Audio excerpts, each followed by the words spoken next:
नमस्कार माझ्या मित्रमैत्रिणींनो, सखी सुरेखामध्ये आपले पुन्हा एकदा खूप खूप स्वागत आहे. आज आपण स्टोन चेनचे स्टड इयरिंग्स बघणार आहोत. त्यासाठी आपल्याला वॅक्स स्ट्रीप लागेल. शक्यतो ब्राऊन कलरची घ्यायची, त्याच्यामुळे आपले इयरिंग्स उठून दिसतील. आणि आपल्याला एक राऊंड आकाराचा क्राफ्ट मिरर लागेल. इथे मी स्टोन चेन घेतलेल्या आहेत, सिल्वर आणि कॉपर ह्या रंगाच्या. ग्लू, फॅब्रिक ग्लू, कटर वगैरे ह्या गोष्टी आपल्याला इथे लागतील. तर चला सुरुवात करूया स्टड इयरिंग्स बनवायला. त्यासाठी आपल्याला सर्वप्रथम वॅक्स स्ट्रीपवरती फॅब्रिक ग्लू असं राऊंड पद्धतीने लावून घ्यायचा आहे आणि तो पसरून घ्यायचा आहे थोडासा. आणि त्यावर आपण मिरर लावणार आहे. अशा प्रकारे मिरर लावून झाला की पुन्हा एकदा आपण फॅब्रिक ग्लू त्याच्या भोवती लावून घेणार आहोत आणि ब्रशच्या साहाय्याने थोडासा तो आपल्याला पसरून घ्यायचा आहे, जेणेकरून आपली स्टोन चेन त्यावरती व्यवस्थित चिटकल्या जाईल. आता मी इथे कॉपर कलरची स्टोन चेन घेतलेली आहे, ती त्या भोवती मिररच्या भोवती आपण लावणार आहोत. हे अशा प्रकारे त्याला अगदी चिटकून आपल्याला ती लावायची आहे. स्टोनचा भाग हा वर असला पाहिजे, अशा प्रकारे आपण ती लावणार आहोत. आणि एक्सेस जी चेन आहे ती आपण कट करून घेणार आहोत. बघा, अशा प्रकारे आपण इथे बघतोय की आपला एक स्टोन जो आहे तो आपल्याला कमी पडतो आहे. त्यासाठी आपण त्या चेनमधनं एक स्टोन कट करून घेणार आहोत.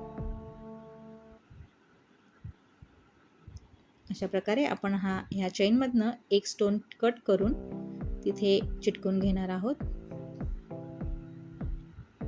ब्रशच्या साहाय्याने किंवा एखाद्या टूथपिकच्या साहाय्याने ते व्यवस्थितरित्या तिथे चिटकलं गेलं पाहिजे. आता त्याच्या बाजूला आपण पुन्हा फॅब्रिक ग्लू लावणार आहोत आणि ब्रशच्या साहाय्याने किंवा टूथपिकच्या साहाय्याने ते थोडं पसरून घेणार आहोत.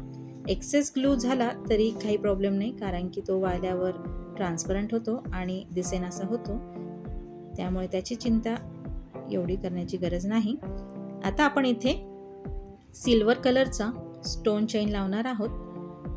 अशा प्रकारे पुन्हा एकदा त्याला त्याच्या भोवती गुंडाळायची आहे, म्हणजे अशी ठेवून घ्यायची आहे.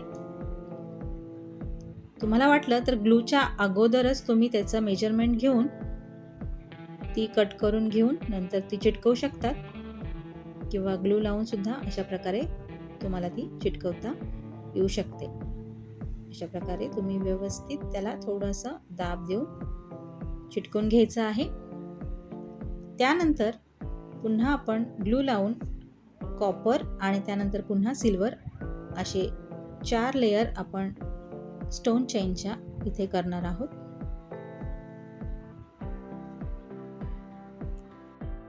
बघा, आपलं इयरिंग्स तयार झाले आहे. थोडं वाळू द्यायचं आहे त्याला आणि त्याच्यानंतर आपण त्याच्यामधला मिरर जो आहे तो रिमूव्ह करून घेणार आहोत, काढून टाकणार आहोत.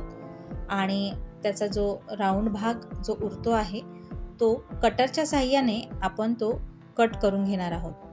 हे बघा, अशा प्रकारे आपल्या हळूवारपणे कट करून घ्यायचं आहे.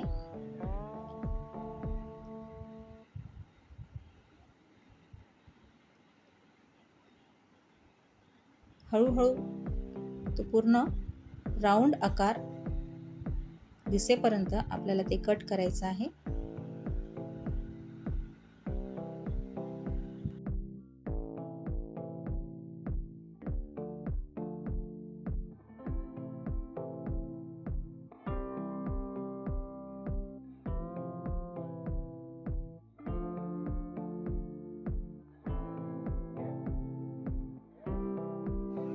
बघा, हे पूर्ण कट करून झालं आहे. त्यानंतर आपल्याला स्टोनच्या बाहेरून आता कट करायचं आहे. कटरच्या साहाय्याने तुम्ही कट करू शकतात किंवा सीझर वापरलं तरी चालेल. हे अशा प्रकारे सीझरने लवकर झटपट काम होतं. हे अशा प्रकारे आपल्याला कट करून घ्यायचं आहे. छोटा भाग कापायचा असेल मधला तर शक्यतो कटर वापरावा आणि बाहेरचे जे आहेत मोठी साईज त्याच्यासाठी शक्यतो सीझर वापरावा. आता आपल्याला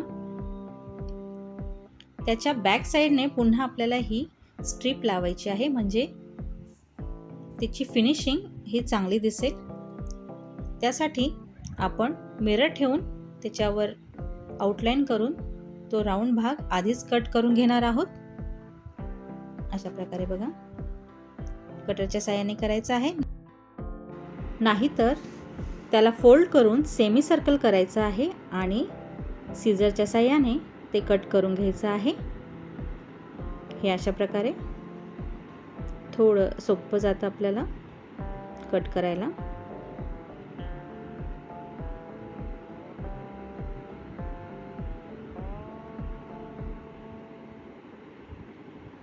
अशा प्रकारे कट करून घ्यायचं आहे. आता आपल्याला तिथे ग्लू लावून ती स्ट्रीप चिटकवून घ्यायची आहे. इयरिंग्सच्या बॅक साईडला आपण ग्लू लावणार आहोत आणि ब्रशच्या साहाय्याने ते पसरवून घेणार आहोत व्यवस्थितरित्या.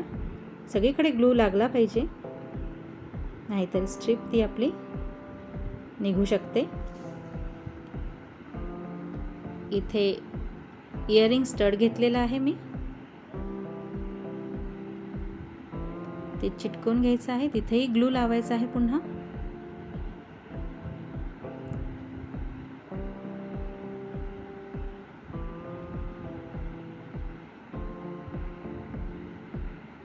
आणि इयरिंग स्टड हा थोडासा चिटकवायला अवघड गेल्यामुळे इयरिंग स्टड हातात घेऊन मी त्याला आधीच त्या स्ट्रीपमध्ये अडकवून मग मी ती स्ट्रीप चिटकवून घेतलेली आहे. एक अर्धा तास पूर्णपणे वाळून घेतल्यावर साईडने ते कट करून घ्यायचे आहे. आणि बघा, आपले स्टड इयरिंग्स किती सुंदर पद्धतीने तयार झालेले आहेत. बघा, बॅक साईडने पण खूप सुंदर फिनिशिंग त्याची आलेली आहे आणि हे तुमच्या कानासाठी अगदी शोभून दिसणारे आहेत. मला खात्री आहे तुम्हाला हे इयरिंग्स खूप आवडले असणार आहे. आवडले असतील तर प्लीज सखी सुरेखा या चॅनलला लाईक करा, शेअर करा आणि सबस्क्राईब करा. पुढच्या व्हिडिओला भेटूया. तोपर्यंत नमस्कार.